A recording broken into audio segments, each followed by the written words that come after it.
Hello दोस्तों, तो अभी सुबह का टाइम है और मैं जा रही हूँ किचन, क्योंकि अभी बाबू सोया हुआ है। तो मैं जल्दी से जाके किचन का सारा काम कर लूँगी। और मैं आज आप लोगों के साथ एक बहुत अच्छी और बहुत स्पेशल डिश शेयर करने वाली हूँ, तो आप लोग लास्ट तक ज़रूर बने रहिएगा। तो ये देखिए, मैंने चावल फूलने के लिए रख दिया था। और यहाँ पे ये दाल है, ये उड़द की दाल है। और आज मौसम भी बहुत साफ़ था, मतलब बहुत अच्छी धूप आई हुई थी। और अभी तो जैसे सर्दियों का टाइम है, तो अच्छी धूप आती है तो बहुत अच्छा लगता है। तो चलिए अभी हम बाबू के पास चलते हैं, और मैं भी देख लूँगी कि बाबू उठा है कि नहीं। तो मैं जाके देखती हूँ तो बाबू उठ गया था। तो उसके पापा उसको खिला रहे थे। और बाबू पता है क्या करता है, जब भी मैं उठती हूँ ना तो वो साथ साथ उठता है, तो मैं घर का काम नहीं कर पाती हूँ। अब पता नहीं मेरा बाबू ऐसे करता है या फिर आप लोगों के साथ भी ऐसा होता है, कमेंट करके ज़रूर बताइएगा। तो फिर मैं फिर से किचन में आ गई थी, और ये चावल को मैं अच्छे से पीस लूँगी। इसे मैं पतला नहीं करूँगी, ना ही ज़्यादा गाढ़ा करूँगी। इसे एक अच्छी मतलब कंसिस्टेंसी में पीस लूँगी। तो इसे पीसने के बाद फिर मैं इसे चेक कर लूँगी कि ये अच्छे से पिस गया है कि नहीं। तो ये अच्छे से पिस गया था, तो इसे मैं एक पतीले में निकाल लूँगी। उसके बाद फिर मैं लहसुन छीलूँगी। और ये लहसुन मैं वो जो दाल मैंने फूलने के लिए रखा था ना, उसमें डालने के लिए छील रही हूँ। तो ऐसे छीलने के बाद फिर मैं वो दाल और फिर ये लहसुन और मिर्ची और उसमें थोड़ा सा नमक और हल्दी मिला के अच्छे से पीस लूँगी। मतलब अच्छे से, मतलब उतना ज़्यादा बारीक नहीं पीसना है, उसको दरदरा ही रखना है, तभी जाके उसका टेस्ट अच्छा आएगा। हाँ, और मैं इसमें थोड़ा सा अदरक भी ऐड करती हूँ। उससे क्या होता है ना, इसमें और ज़्यादा अच्छा सा टेस्ट आ जाता है। तो ये देखिए, मैं दाल को जार में डाल रही थी। और उसके बाद फिर मैं इसमें लहसुन, अदरक, मिर्ची और हल्दी और नमक डाल के उसे पीस लूँगी। थोड़ा थोड़ा दरदरा ही पीसूँगी। तो जब तक मैं ऐसे पीस रही हूँ तब तक चलिए कुछ बातें कर लेते हैं। तो जैसे कि मैं न्यू मॉम हूँ, तो मुझे बहुत ज़्यादा दिक्कत होती है घर का काम भी करना, ऊपर से बाबू को भी संभालना। तो मेरे साथ तो वही लोग रिलेट कर पाएंगे, वही लेडीज़ रिलेट कर पाएंगी जो अभी अभी न्यू मॉम बनी होंगी या फिर जिनका कोई बच्चा होगा। क्योंकि अकेली औरत के लिए काम करना, मतलब घर संभालना, बच्चा संभालना बहुत ज़्यादा मुश्किल हो जाता है। मुझे तो कभी कभी ऐसा लगता है ना कि मैं रो ही दूंगी, लेकिन क्या करूं, हूँ तो औरत, घर का काम तो करना ही पड़ता है। उसके बाद फिर मैं पीस के घर, मतलब जो जो बर्तन मैंने रात को धुल के रखे थे ना, वो अच्छे से रेक में सजा दूंगी। क्योंकि क्या होता है ना, गीला बर्तन मैं डायरेक्टली रेक में नहीं रखती, उससे पानी का निशान पड़ जाता है और फिर जंग भी लग जाता है। इसीलिए मैं पहले उसे पानी सूखने तक वेट करती हूँ, रात भर उसे धुल के ऐसे छोड़ देती हूँ। उसके बाद जब वो सूख जाता है तब मैं रेक में अच्छे से सजा सजा के उसे रख देती हूँ। सारे बर्तन मैं ऐसे ही सजा सजा के रख देती हूँ। और मुझे पता है ऐसे ही पूरा किचन पूरा अच्छे से ऑर्गेनाइज्ड रखना बहुत पसंद है। मतलब ऐसा बिखरा बिखरा या फिर इधर उधर सामान रहता है ना, तो मुझे बिल्कुल अच्छा नहीं लगता। इसलिए मैं सारा सामान अच्छे से सजा के ही रखती हूँ, जितना मेरे से हो सकता है। क्योंकि अभी तो बाबू जब से हुआ है तब से उतना ज़्यादा मैं कर नहीं पाती हूँ।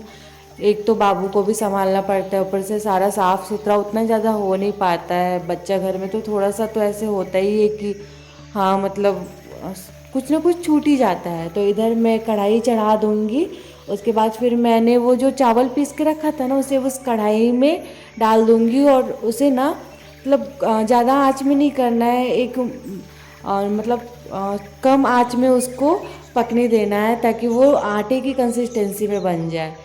तो उसके बाद फिर मैं बाबू को थोड़ा सा बाहर लेके जाती हूँ, बाहर। क्योंकि बच्चों को थोड़ा सा बाहर की हवा, मतलब ऐसे दिलाना या फिर धूप देना अच्छा होता है। तो इसीलिए मैं थोड़ा सा बाबू को बाहर ले जाके वो सब फूल, पेड़, पत्तियाँ दिखाती हूँ। क्योंकि अभी वो छोटा बच्चा है ना, तो जो जो देखता है वही सीखता है, इसीलिए मैं उसे दिखा दूँगी। उसके बाद फिर मैं उसे अंदर ले आती हूँ, क्योंकि बहुत ज़्यादा ठंड भी हो रही है हमारी तरफ। तो अभी मैंने बाबू को कुछ पहनाया नहीं है, तो आप लोगों को ऐसा लग रहा होगा कि ठंड नहीं है, पर ठंड थी। तो इधर मैं आती हूँ और कड़ी पत्ता तोड़ लेती हूँ, क्योंकि मैं जो बनाने वाली हूँ ना, उसमें कड़ी पत्ता की ज़रूरत पड़ेगी। तो यहाँ पे फिर मैंने बाबू को सोफा में लिटा के रखा था, तो जब मैं आ रही थी तो वो मुझे देख देख के खुश हो रहा था और मैं कड़ी पत्ता दिखा दिखा के उसे परेशान कर रही थी। तो फिर मैं जाती हूँ, उसके बाद फिर ये आटा अच्छे से हो गया था, मतलब आटा क्या, ये चावल का वो जो पीसा था वो आटे की कंसिस्टेंसी में हो गया था।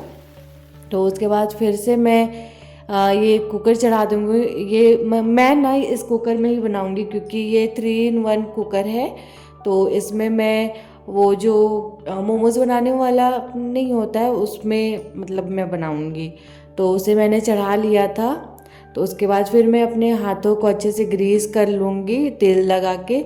उसके बाद फिर वो आटे की जो लोई बना के उसे थोड़ा थोड़ा बेल के फिर उसे मैं वो जो क्या बोलते हैं गिलास नहीं होता है, वो गिलास में शेप बना के काट लूँगी। उसके बाद फिर वो जो मैं दाल पीस के रखी थी उसको उसमें डाल के फिर उसे थोड़ा सा मोड़ूंगी, मतलब उसको पूरा बंद नहीं करना है, उसे बस थोड़ा सा मोड़ के फिर मैं उसे वो जो स्टीमर था उसमें डाल दूँगी और अपना ये जो मैं बना रही हूँ उसे पूरा बना लूँगी। अब मैं क्या बना रही हूँ आप वही सोच रहे होंगे, तो चलिए मैं बता देती हूँ कि मैं झारखंड का स्पेशल डिश बना रही हूँ जो है पीठा रोटी। हमारे यहाँ तो इसे पीठा ही बोलते हैं। मेरी दादी के घर की तरफ तो इसे ऊंधी पीठा बोलते हैं। तो आप लोग की तरफ क्या बोलते हैं आप लोग कमेंट करके ज़रूर बताइएगा।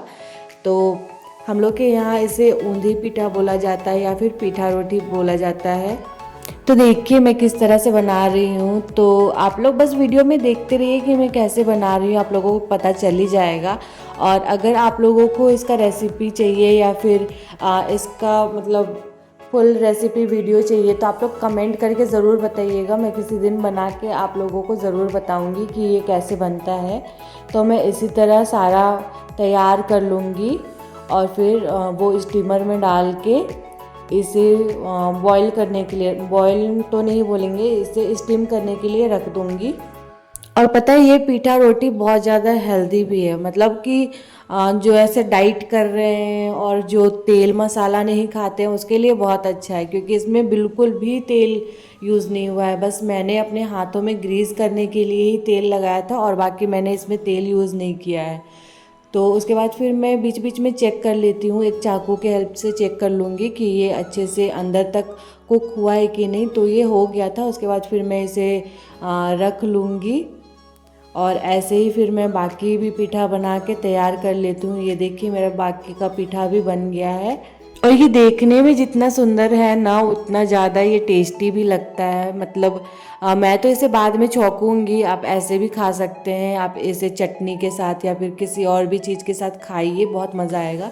तो उसके बाद फिर मैं जाती हूँ और बाबू को थोड़ा सा धूप दिखा देती हूँ क्योंकि बच्चों को धूप दिखाना अच्छा होता है और थोड़ा बहुत मतलब बच्चा को धूप में ऐसे रखना चाहिए। अभी तो मेरा बाबू ऐसे छोटा है ना तो उसे धूप दिखाना बहुत ज़्यादा ज़रूरी है। और वो इधर उधर देखता है ना तो पेड़ पौधा ऐसे देखता है तो बहुत ज़्यादा खुश भी हो जाता है, इसलिए मैं गई थी और उसे दिखा रही थी सब कुछ।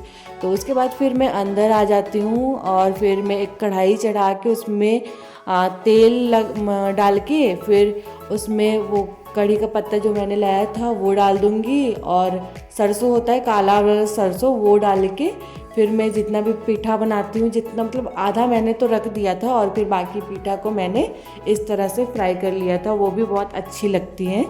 आप चाहो तो इसमें आप मसाला डाल के भी फ्राई कर सकते हो, जैसे कि मसाला इडली होती है ना वैसे आप इसे मसाला पीठा भी बना सकते हो। मैं तो बहुत तरीके से इसे बनाती हूँ तो मुझे तो बहुत अच्छा लगता है। और ये देखिए मैंने दोनों तरीके के पीठा यहाँ पे रखी है, एक तो ये प्लेन वाला है और दूसरा मैंने वो जो फ्राई किया था वो है। उसके बाद फिर मैं नहा लेती हूँ, नहाने के बाद मैं सारा कपड़ा बाहर डाल दूँगी। तो आज का ब्लॉग यहीं तक रहेगा। तो आप लोगों को ये ब्लॉग अच्छा लगे तो मेरे चैनल को सब्सक्राइब कर दीजिएगा एंड मेरी इस वीडियो को लाइक कर दीजिएगा और अपने फ्रेंड्स के साथ शेयर ज़रूर कीजिएगा। Okay bye, love you all.